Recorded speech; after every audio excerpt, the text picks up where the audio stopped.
see there. Welcome back to Allen Classic Cars. You're gonna like this one.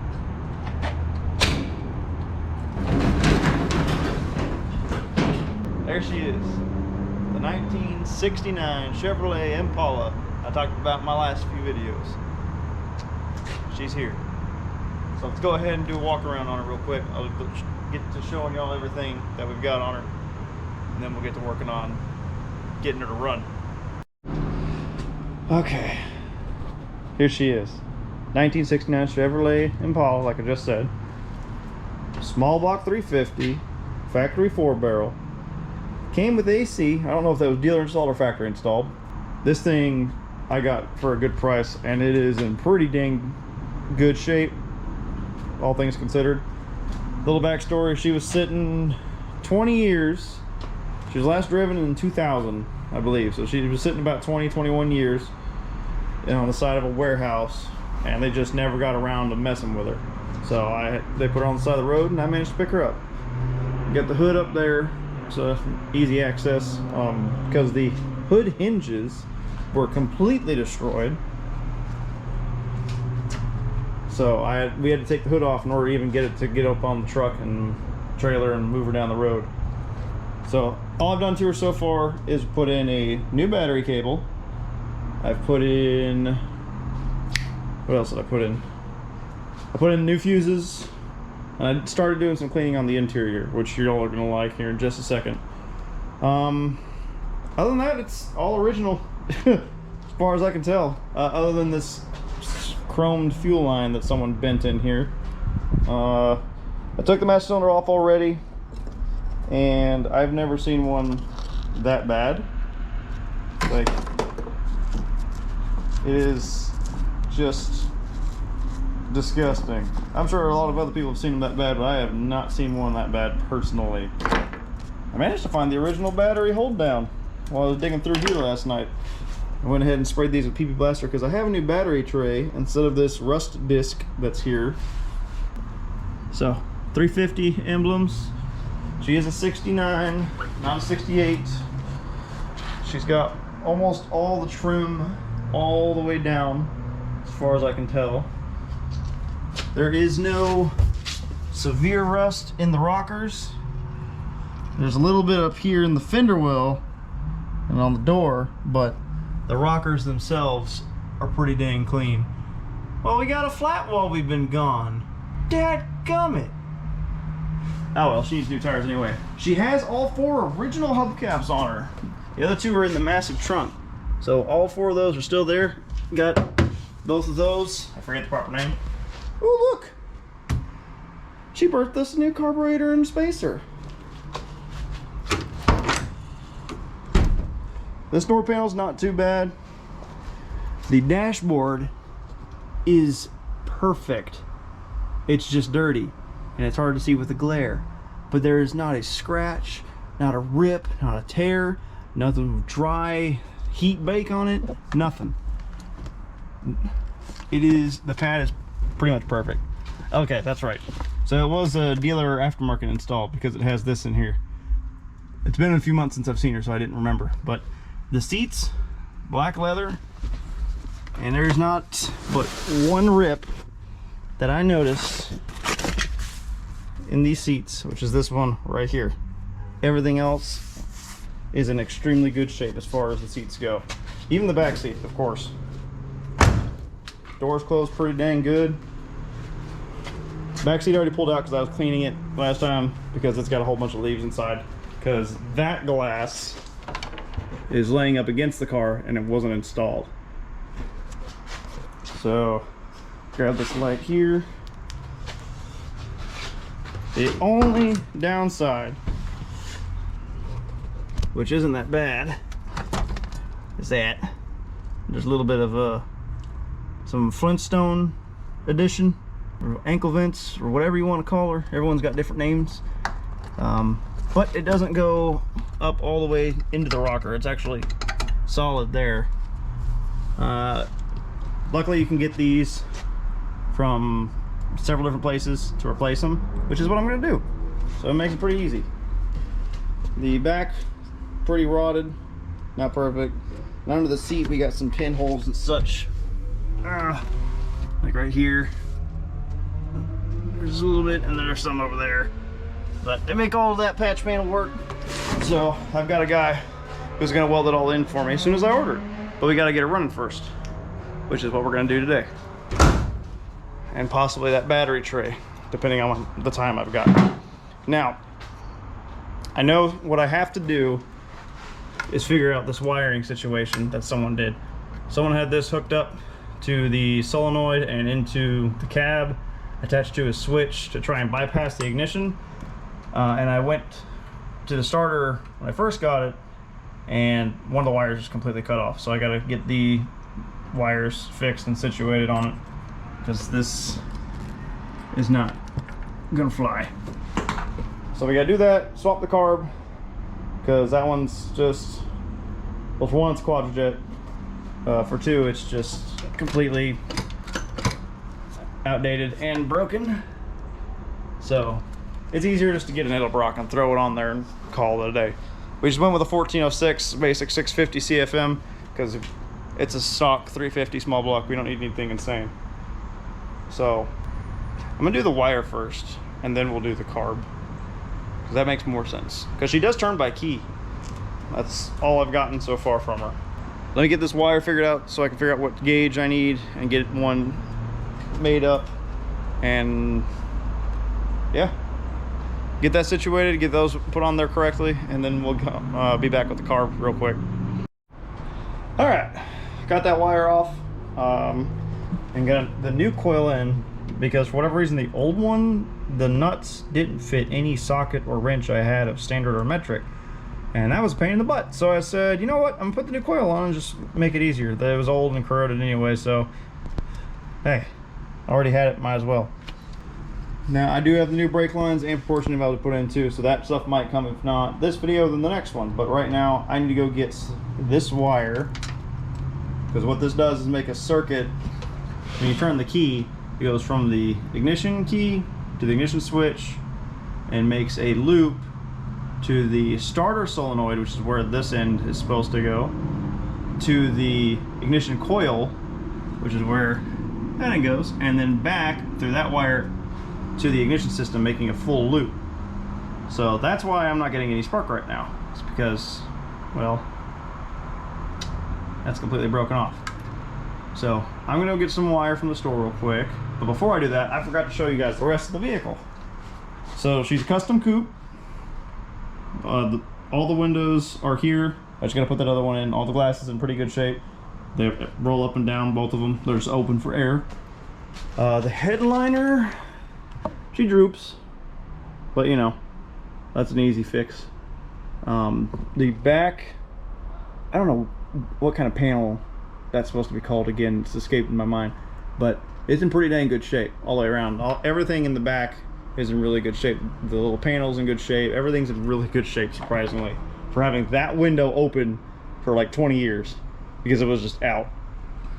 I do have that door panel, but it's pretty rough. So I don't know if we're gonna put that one in and put another one in. But this is the workbench, aka trunk.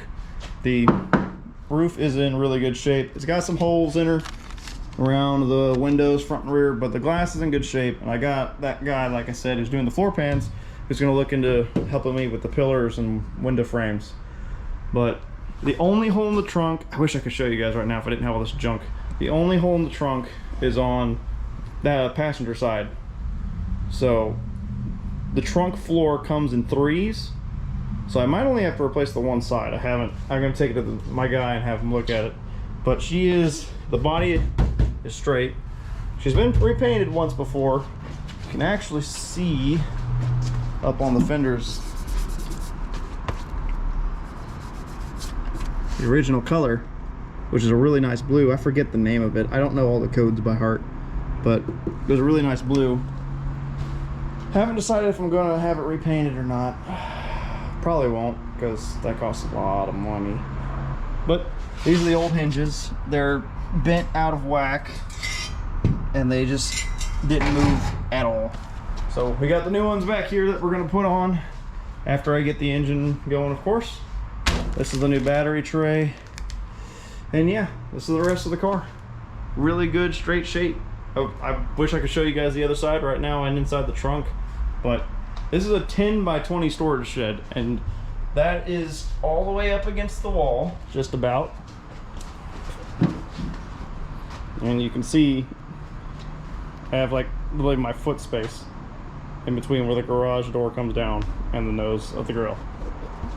So it's a pretty tight fit.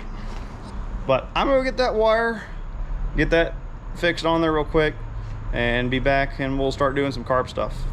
Forewarning, I know I've probably said this before with the Jeep, but I'm not a carb expert. So I'm still learning, so everyone's on this journey with me to learn everything about carbs. I know how they work and all the basics and such, but as for tuning them and getting them set up right, I'm still fairly new. So I'm gonna have to have someone come and double check my work on that. But yeah, hopefully we get to hear her run today, because she turns over and she sounds like she's got fairly decent compression. So let me go get that wire. Be right back. All right, I've got the wire made. This is a temporary wire, so no one worry about how it's done. It's temporary, just to get started. We got a yellow wire, same color as the original, with an O-ring terminal going back down the star solenoid. Now the problem that I created / am having is that the actual stud that it goes onto, I tried to get the nut off and it just twists the whole thing. So that means I need to get either a new solenoid or get a new starter motor altogether, which I think is going to be the route that I go. So I'm going to try and get that to stay tight on there. And before we change the carburetor, I want to spray some starting fluid in there, see if we can get it to fire off. I need to check if we have spark first. So let's go ahead and check if we've got spark. Then I'm going to check and see if she'll light off. All right, I was going to check if we have spark, but the wire fell off the stud because it's completely broken. So now I have to pull the starter off real quick, so that way I can go up there and see about getting the right one, because I think I'm just going to get the whole thing, because it's just easier that way. So I'm going to try and prop it up best I can so y'all can see me take this off. It's just 2 bolts that come out the bottom, and then undo the one nut that's holding the purple wire to the S terminal on there. So let me prop y'all up. We're going to go ahead and get that pulled off, then I'm going to go get a new starter. Alright, got her out. I couldn't get a good enough angle to show you guys me taking it out, but that's okay, because there was only 2 bolts and it was kind of boring. So this stud right here is the one that wants to turn all. You see that second nut turning? It's the whole thing's loose. So I'm gonna go see about trying to get another starter or solenoid. I still haven't decided. I might do the starter. I don't know. I'm gonna go to the parts store and take a look. So be right back when I get a new starter or solenoid. Alright, I went ahead and just got the solenoid because the starters they had in stock didn't have the right mounting holes. One of them had 2 of them that were right next to each other, and mine's diagonal, so that didn't work. And the other one was a weird universal type that I didn't trust, and the nose cone was all beat up. So I just went ahead and got the solenoid. That way I have a place to mount, because it worked before. It's just that stud came undone. So I'm gonna get this mounted in real quick. I also got a new negative battery cable because the old one was completely destroyed. So I'm gonna get that mounted in too. So once I have this in, I'll come back up top and we'll see if we get some spark. All right, got the starter in. Got a battery tray just temporarily put in there because the other one was destroyed. New battery, new negative cable.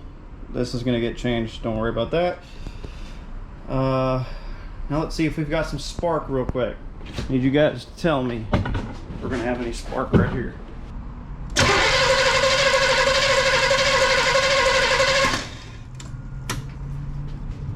Nothing.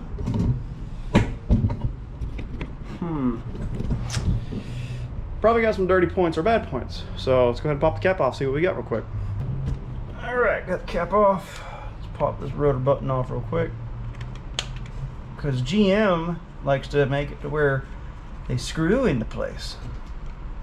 Whereas Ford, it just pops right out and goes back in the same way. If you can't tell, I'm a Ford guy. I don't know if that's supposed to be melted like that or not. Doesn't have a lot of crust on it. The points actually look new. Like legitimately, the points and condenser both look new. So why aren't we getting spark? Turn the key on.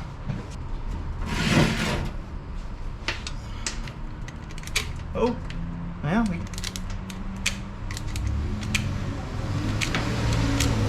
do a little flicky flick. So we got spark in there. Why aren't we getting it to the coil? All right, turned out the points just weren't clean enough. Shocker. So now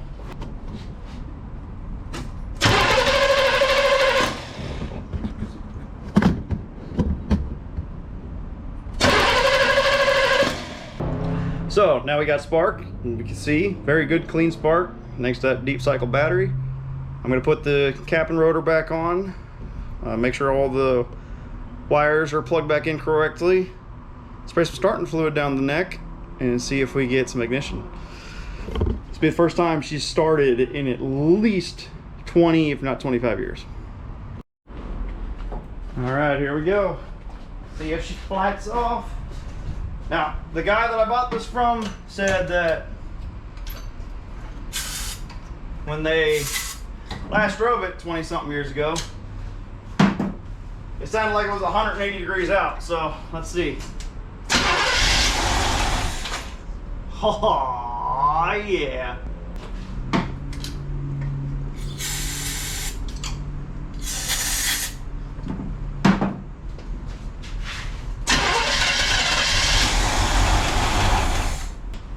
We got us a runner. Hot dog, my first Willet run, and she actually runs. Cool. Boy, am I excited now. Off the original carb, or, you know, the carb that was on it when I got it at least. It was remanufactured according to this sticker that says remanufactured. But 1969 Impala, sitting 20 plus years. A little bit of starting fluid and a flick of the points, and there she is. Fired right off. Now I need to get the, ooh, she's smoky. Got a little bit of smoke back here, not surprised. God knows what's in that tailpipe. But next thing's next, I gotta get this tire, wheel off back here so I can get a new tire put on it.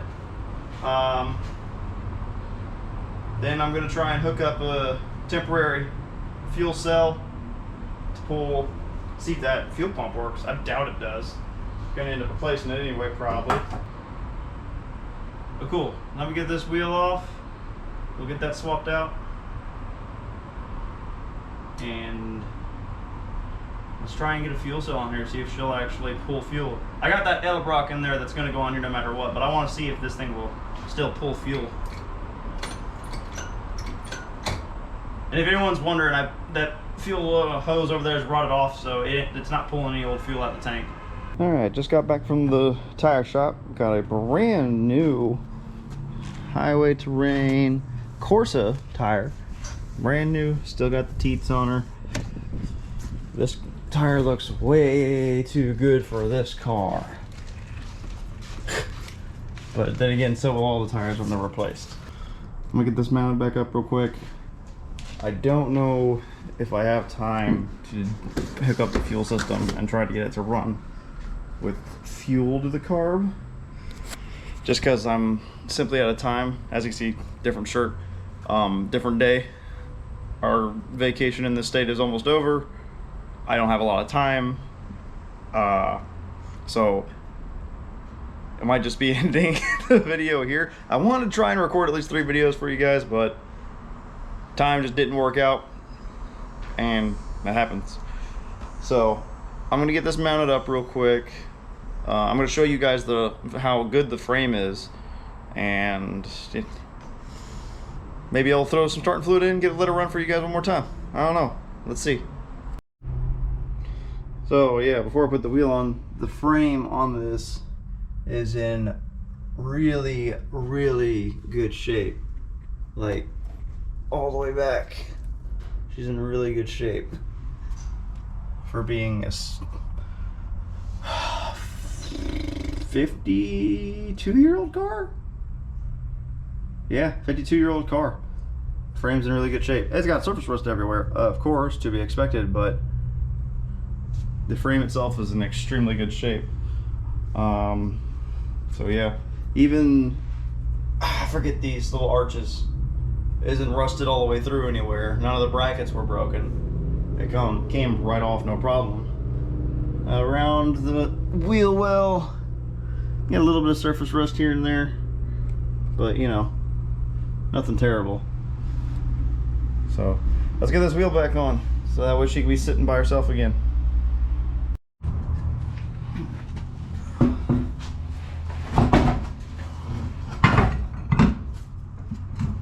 Perfect.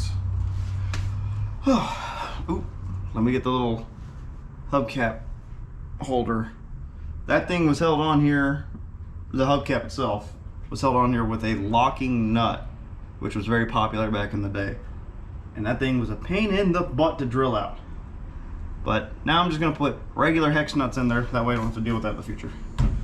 So yeah, hubcap holder.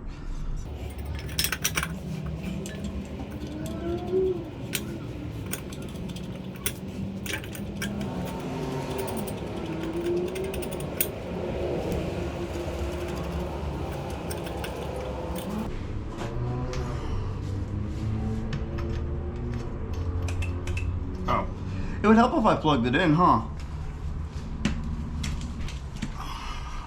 There we go.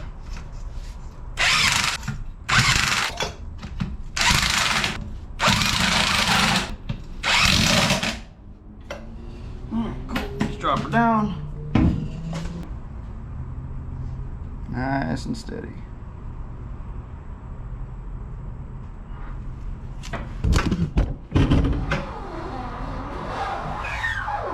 There we go. Now she's back to the ride height.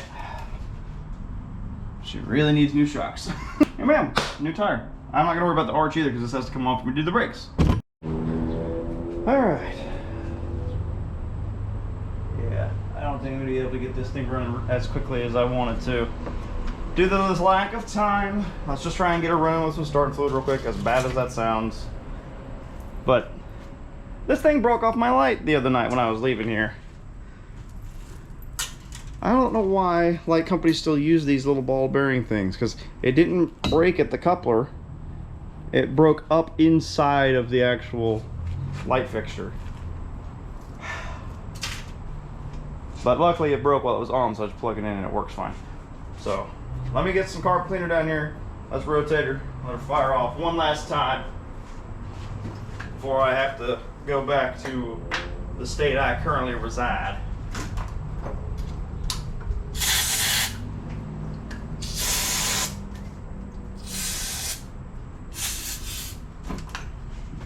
Here she goes.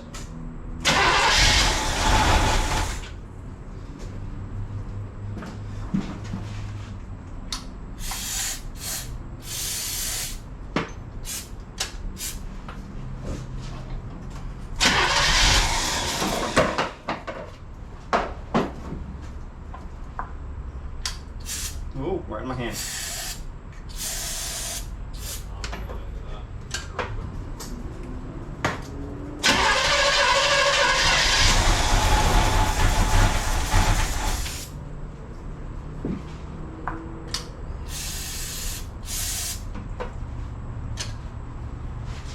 Come on, girl.